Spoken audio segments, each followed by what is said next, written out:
क्या आपने कभी सोचा है कि भगवान विष्णु के वराह अवतार ने किस दैत्य को शिकार किया था, जिससे उसके भाई हिरण्यकश्यप का मन भयंकर भावनाओं से भर गया था? जानिए इस घटना की पूरी कहानी और हिरण्यकश्यप के अति पराक्रमी जीवन के रहस्यों को। सत्ययुग में हिरण्यकश्यप नामक एक अति पराक्रमी दैत्य राजा था। हिरण्यकश्यप का भाई हिरण्याक्ष भगवान विष्णु के वराह अवतार का शिकार हुआ था।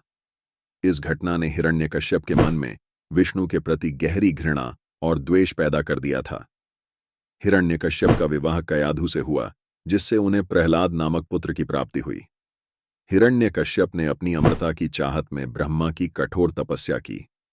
इस दौरान देवताओं ने उसकी नगरी पर आक्रमण कर दिया और वहां अपना शासन स्थापित कर लिया।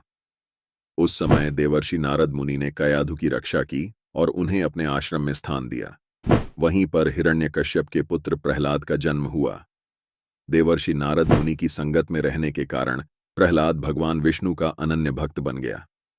जब हिरण्यकश्यप को यह बात पता चली तो वह क्रोध से आग बबूला हो गया। उसने बार बार प्रहलाद को समझाया कि वह विष्णु की भक्ति छोड़कर उसकी पूजा करे, किंतु प्रहलाद ने अपनी भक्ति को त्यागने से मना कर दिया। हिरण्यकश्यप ने प्रहलाद को मारने के लिए कई तरह के प्रयास किए।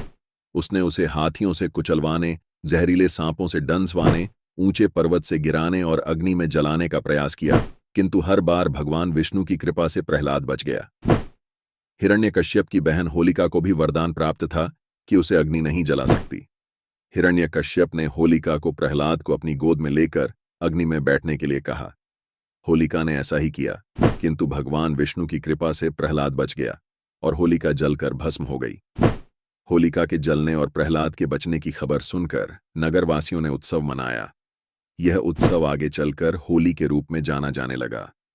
हिरण्यकश्यप ने प्रहलाद को मारने के लिए उसे एक खंभे में बांध दिया। वह प्रहलाद को मारने ही वाला था कि भगवान विष्णु खंभा फाड़कर नरसिंह अवतार में प्रकट हुए। उन्होंने हिरण्यकश्यप को उसके भवन की चौखट पर ले जाकर संध्या के समय अपने गोद में रखकर नाखूनों की सहायता से उसका वध कर दिया।